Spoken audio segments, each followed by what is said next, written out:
Mungkin di sini banyak teman-teman yang bertanya, "Ah, kenapa sih kerja ke Jepang itu harus benar-benar sehat, harus benar-benar perfect gitu secara utuh," gitu kan. Ada tes matanya, minus, buta warna, pendengaran gitu kan, belum daleman-dalemannya gitu kan, penyakit, segala penyakit sampai penyakit kulit gitu kan. Kenapa sih gitu kan? Nah, di sini aku menemukan jawabannya, teman-teman. Oke, brother. Assalamualaikum warahmatullahi wabarakatuh. Konnichiwa. Selamat siang menjelang sore teman-teman semuanya. Kembali lagi bersama aku, Ojak, di channel yang penuh suka duka ini ya guys ya. Pertama-tama aku mau ngucapin banyak-banyak terima kasih buat teman-teman yang sudah subscribe channel ini. Alhamdulillah channel ini masih bisa bertahan di dunia per-YouTuber ya teman-teman ya. Sekarang udah mencapai 4.000 subscriber. Terima kasih. Arigatou gozaimashita minasang semuanya. Tanpa kalian mungkin channel ini tidak akan ada gunanya sama sekali ya teman-teman, karena aku membuat channel ini ya aku khususkan buat teman-teman semua yang ingin tahu tentang Jepang ataupun ingin tahu seputar dunia kerja di Jepang ataupun punya mimpi kerja ke Jepang. Aku bersedia untuk memberikan sedikitnya informasi terkait pengalaman-pengalaman yang telah aku jalani selama hidup di Jepang, selama kerja di Jepang. Mudah-mudahan video-video aku bisa dinikmati, bisa bermanfaat, bisa menjadi bahan referensi buat teman-teman semua ya teman-teman. By the way, kebetulan hari ini adalah hari Minggu, jadi aku mau sedikit libur gitu kan ya, santai gitu kan di rumah. Ya dari pagi sampai siang nggak ngapa-ngapain sih, cuman ya ngedit-ngedit video, nonton YouTube. Tiba-tiba siang dikontak sama temannya Maria Masang, sama Maria Masang juga buat main, katanya ayo ikut main ke daerah Sadowara sih. Ini di daerah Sadowara ya teman-teman tuh. Aku suruh apa? Ikut dia jalan-jalan gitu kan, lumayan lah ikut dia jalan-jalan gitu, jadi ngelihat Tomesang yang kerja nanti, terus Maria Masang juga gitu kan.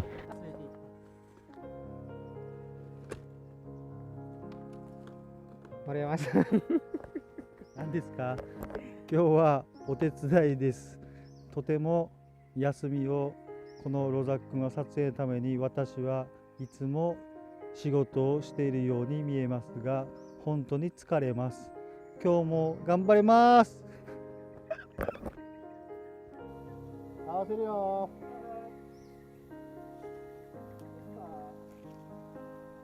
オッケー。はい。オッケー、いいよ。君へ。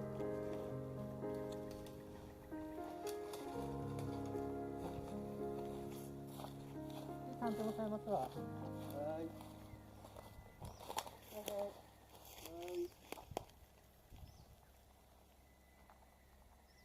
はい、オッケー。いいよ。はい、オーライ、オッケー。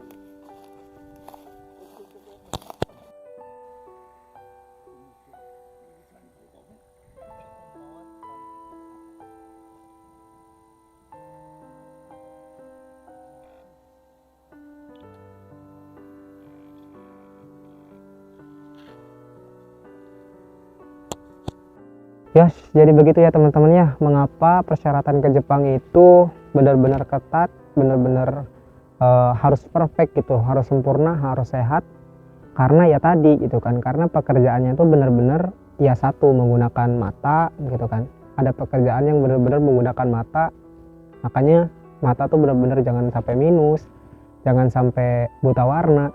Karena tadi aja aku mencoba ya gitu kan, bagaimana melihat itu benar-benar kecil banget, kayak segitiga. Kita harus benar-benar tepat banget sama titiknya yang di ujung sana gitu. Jadi ada orang yang di sana, ada patokannya, kita melihat gitu kan dari situ, wah itu harus benar-benar kelihatan. Dan Maria Masang aja dia nggak kelihatan loh, Maria Masang, karena mungkin udah tua ya teman-temannya, dia bilang nggak kelihatan, tapi aku alhamdulillah masih kelihatan. Dan itu tuh warnanya tuh ada warna merah, warna hijau gitu. Jadi kita harus benar-benar tepat gitu di warna merah kayak gitu. Jadi emang benar-benar ya agak sedikit ketat ya teman-teman ya gitu. Makanya buat teman-teman semua nih, khususnya buat adik-adik yang masih sekolah sekarang, dijagalah istilahnya kesehatan matanya gitu kan. Jangan terlalu banyak main HP, jangan terlalu banyak main game gitu kan, yang mungkin aja itu bisa menjadi hambatan buat mimpi-mimpi kalian ke depan gitu. Kan mimpi kalian masih panjang, mungkin sekarang kalian masih sekolah, bodo amat gak mikirin kan kerjaan nanti gimana, kita bisa kerja atau enggak. Nanti kamu kerasanya tuh pas udah lulus sekolah, lulus SMK, terus cari kerja susah, kayak ini mas nggak masuk gitu kan, terus mata minus, kena buta warna gitu kan. Ya mau gimana lagi teman-teman, gitu. Makanya sebisa mungkin ya kita sendiri yang menjaga kesehatan itu gitu kan. Apalagi buat teman-teman yang mau pergi ke Jepang, jadi tolong dipersiapkan segalanya. Yang paling utama adalah kesehatan kalian, oke? Kayak gitu. Mungkin di sini banyak teman-teman yang bertanya, kenapa sih kerja ke Jepang itu harus benar-benar sehat, harus benar-benar perfect gitu, secara utuh gitu kan. Ada tes matanya, minus, buta warna, pendengaran gitu kan, belum daleman-dalemannya gitu kan, penyakit, segala penyakit sampai penyakit kulit gitu kan. Kenapa sih gitu kan? Nah, di sini aku menemukan jawabannya teman-teman. Karena perusahaan Jepang itu mendatangkan kita jauh-jauh dari Indonesia, ya mereka nggak mau lah ngedatengin orang yang sakit disuruh buat kerja. Mereka tuh pengen bener-bener anak ini sehat gitu kan, yang siap menghadapi sepak terjalnya pekerjaan di Jepang. Sebisal pekerjaan yang tadi yang membutuhkan bener-bener mata yang harus jeli gitu kan, melihat sudut-sudutnya, melihat ya seperti itu teman-teman. Kayak di kerjaan aku aja ada yang namanya itu kerjaan bunseki ya teman-teman. Itu tuh seperti pengukuran cairan kimia. Ini seberapa mili, ini seberapa mili. Itu tuh bener-bener kita harus tahu garisnya harus pas gitu kan. Seperti itu mungkin. Kemudian juga pendengaran. Kita dengar orang Indonesia ngomong aja kadang-kadang suka salah paham, kadang-kadang suka nggak denger, nggak mudeng. Apalagi kita ngobrol sama orang Jepang, ya kan? Ngobrol sama orang Jepang dengan suara mesin yang keras, orang Jepang ngomongnya cepat.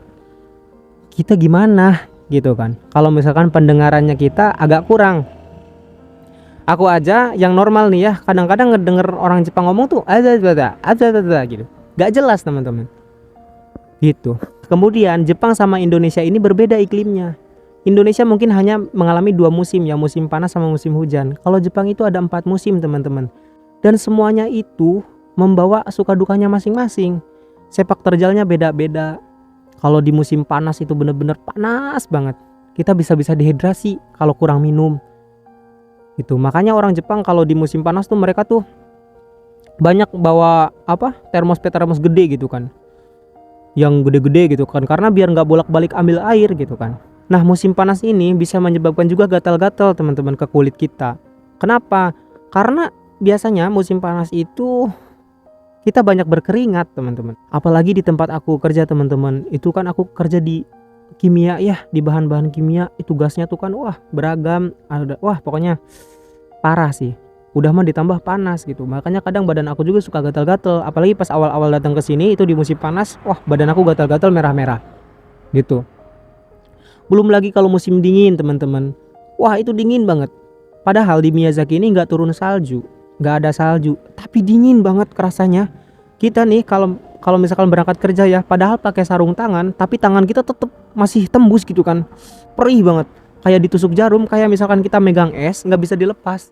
Apalagi teman-teman yang di Hokkaido gitu kan, di daerah-daerah bagian atas gitu kan, yang saljunya tebel-tebel, itu taiheng banget gitu kan. Makanya fisik kita harus benar-benar kuat. Gak mau Jepang ngedatengin kita terus kita datang sampai Jepang pengen pulang lagi karena gak kuat, karena sakit gitu kan. Gitu. Dan LPK juga nggak mau kan ngeberangkatin anak-anak yang mungkin sakit gitu kan. Karena apa? Karena nanti di sana tuh jadi berat gitu. Berat ke siapanya? Berat ke LPK, berat ke perusahaan, berat ke kitanya juga. Gitu. Mungkin seperti itu teman-teman. Nah kemudian kenapa berat badan harus proporsional? Tinggi badan sekian, berat badan sekian. Karena di Jepang itu kerjanya berat teman-teman. Aku aja nih teman-teman ya, di kerjaan aku itu setiap hari tuh kadang ngakut barang yang 25 kilo, yang besi-besi yang 25 kilo setiap harinya tuh ngegantung-gantungin gitu kan. Ya mau gimana lagi gitu kan, makanya kita harus benar-benar ya punya cikara lah gitu kan, punya kekuatan gitu kan. Siap gitu bekerja di bidang apapun gitu kan, di medan apapun gitu kan. Misalkan suruh kerja di bagian yang berat ya berat, nanti ada bagian yang ringan, ada bagian ringan gitu kan. Mungkin kadang teman-teman yang di TikTok, yang di YouTube itu kadang suka ngasih tahu ya, kerjanya enak nih, gampang kayak gini. Ya mungkin mereka sedang menunjukkan kerjaan yang gampangnya, kerjaan yang enaknya. Belum ada kan kerjaan yang beratnya gitu kan. Mungkin mereka nggak memperlihatkan kerjaan yang beratnya gitu kan. Mungkin seperti itu teman-teman. Nah jadi mulai dari sekarang kembali kepada kitanya masing-masing. Bagaimana kita menjaga kesehatan tubuh kita dengan baik gitu teman-teman. Mungkin adik-adik yang masih sekolah sekarang itu, mungkin ya adik-adik yang masih sekolah SMK gitu, masih kelas 1, kelas 2, belum memikirkan kesehatan. belum tahu bahasanya kesehatan itu penting. Nanti setelah lulus sekolah, terus melamar pekerjaan harus ada persyaratan, harus ada MCU, kemudian ketemu penyakitnya, baru kerasa bahwasanya dulu tidak pernah menjaga kesehatan, sama seperti aku juga. Gitu. Cobalah hindari barang-barang yang aneh-aneh, kayak misalkan narkoba, kayak misalkan minum-minuman keras gitu yang bisa merusak tubuh kita. Nanti yang rugi siapa? Kita sendiri kan, gitu kan. Nanti setelah kita nggak bisa masuk kerja, nanti kita nggak bisa lulus ke Jepang gara-gara kitanya sakit. Kita bukan menyalahkan diri kita kan, tapi menyalahkannya, kenapa sih kayak gini? Kenapa sih harus kayak gini? Gitu. Cobalah salahkan diri kita sendiri dulu gitu kan. Oh, ternyata kita nggak menjaga kesehatan dengan baik gitu. Gitu ya teman-teman ya. Belajar introspeksi diri, belajar merefleksi diri. Kalau misalkan kita gagal di suatu bidang, kalau misalkan kita gagal di suatu tes, cobalah lihat ke diri kita. Sejauh mana kita mempersiapkannya. Gitu. Kadang banyak juga teman-teman yang gagal di psikotes, banyak juga teman-teman yang gagal di interview. Nah, jangan menyalahkan orang lain, jangan menyalahkan siapapun, tapi salahkan diri kita sendiri. Jangan menyalahkan perusahaannya. Kemarin aku nemu di Facebook tuh ada, kenapa ya gitu kan, padahal aku bahasa Jepangnya lebih jago gitu kan pas wawancara. Orang-orang tuh yang lain tuh bahasa Jepangnya masih aiu katanya. Tapi kok aku yang gak lulus gitu kan, yang pinter malah gak lulus gitu kan. Sedangkan mereka yang masih terbata-bata bahasa Jepangnya malah lulus gitu kan. Kenapa sih gitu kan.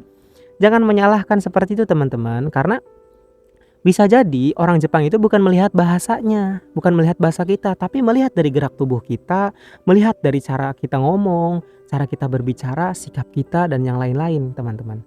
Gitu. Seperti kejujuran aja bisa dilihat dari mata kita.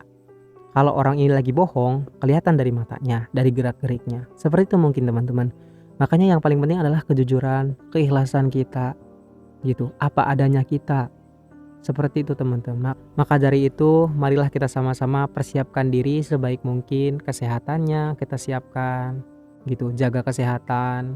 Kemudian juga ya belajar dengan baik, perbaikilah nilai-nilai kita di sekolah gitu kan. Meskipun banyak orang yang bilang wah nggak perlu sekolah, nggak perlu nilai. Hey, nasib orang beda-beda, nasib orang nggak bakalan sama gitu kan. Mungkin iya ada orang yang misalkan nggak sekolah, orang yang mungkin nilainya jelek tapi dia lebih baik gitu nasibnya. Itu mungkin hanya sepersekian persen teman-teman.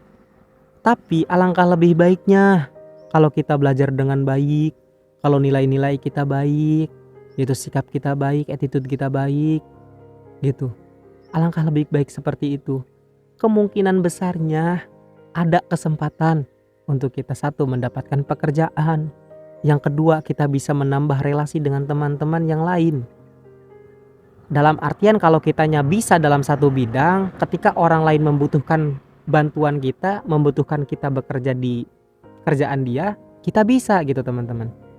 Misal, kamu punya skill komputer, kamu bisa skill Excel, kamu bisa ngedit.